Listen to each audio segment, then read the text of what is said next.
إن عدة الشهور عند الله 12 شهرا في كتاب الله صدق الله العظيم وصدق رسوله النبي الأمين الكريم ونحن على ذلك لمن الشاهدين والشاكرين والحمد لله رب العالمين. درود و سلام کا نذرانہ پیش فرمائیں. اللهم صل على سيدنا مولانا محمد معدن الجود والكرم وآله وبارك وسلم صلاة وسلاما عليك يا رسول الله يا حبيب الله صلی اللہ تعالی علیہ وسلم.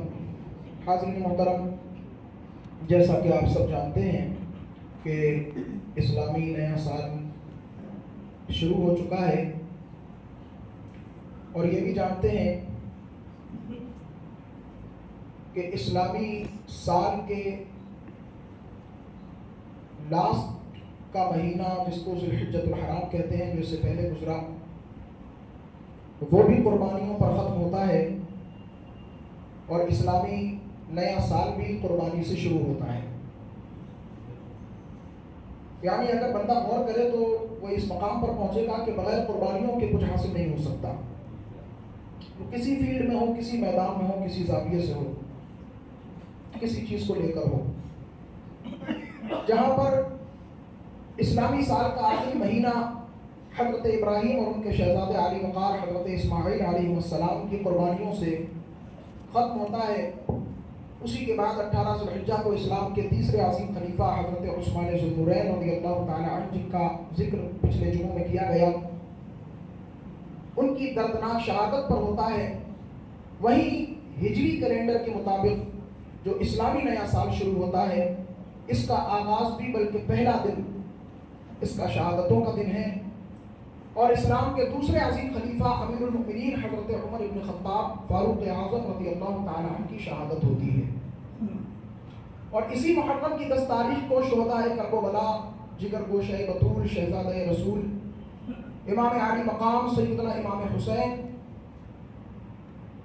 ابن مولا علی رضی اللہ تعالی عنہ کی شہادت بھی، دردناک شہادت 10 محرم الحرام کو پیش آئی. حاضرین محترم، اس کی پہلی تاریخ کو، اور سنیوں کا یہ طریقہ رہا ہے سالہ سال سے کہ محرم کا مہینہ ہو یا دوسرا مہینہ ہو، ذکر اصحاب و اہل بیت کی مجلسیں سجتی تھیں، سجتی ہیں، اور انشاءاللہ سجتی رہیں گی. ہم ایک ہاتھ میں محبت اہل بیت اور دوسرے ہاتھ میں محبت صحابہ کا دامن تھامے ہوئے ہیں، اور اللہ سے دعا ہے اللہ اسی کے ساتھ ہم کو ایمان پر خاتمہ نصیب فرمائے.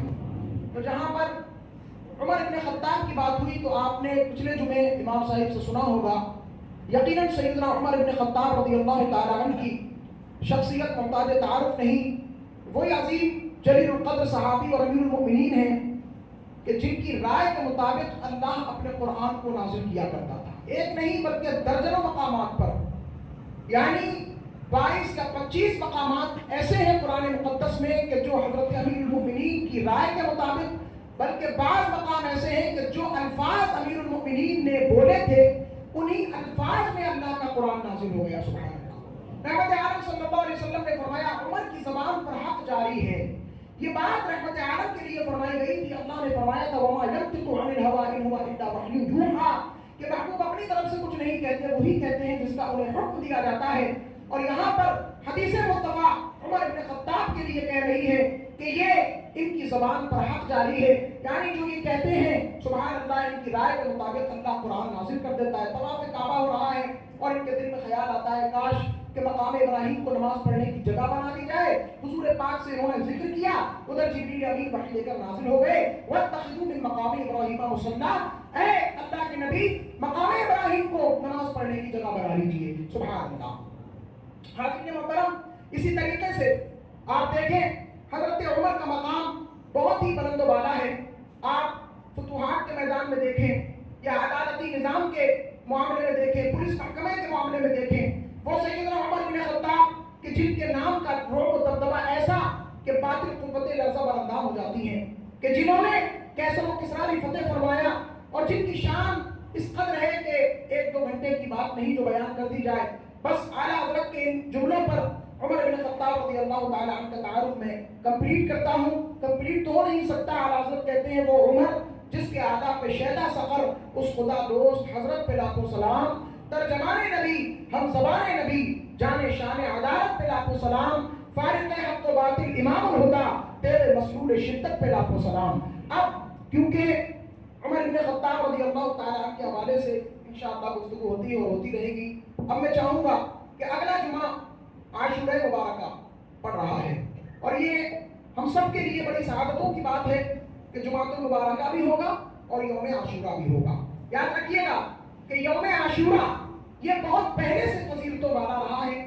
نبی معظم صلی اللہ تعالیٰ علیہ وسلم نے ہجرت کر کے مدینہ منورہ تشریف لائے تو دیکھا یہود روزہ رکھتے ہیں، تو سرکار نے پوچھا کہ روزہ کس لیے رکھتے ہو؟ تو کہا کہ اس دن ہمارے نبی حضرت موسیٰ علیہ السلام کو فرعونیوں سے نجات ملی تھی، اس لیے ہم اس کا روزہ رکھتے ہیں۔ تو سرکار نے فرمایا پھر اس کے ہم زیادہ حقدار ہوئے کیونکہ حضرت موسیٰ علیہ السلام سے ہمارا رشتہ زیادہ مضبوط ہے۔ تو آقا عالم صلی اللہ علیہ وسلم نے ارشاد فرمایا، اے صحابہ، اے میرے غلاموں، تم بھی 10 محرم کا روزہ رکھنا شروع کرو، 9 یا 10 یا 10 یا 11۔ وہ ایک روزہ رکھتے ہیں، تم 2 روزے رکھو۔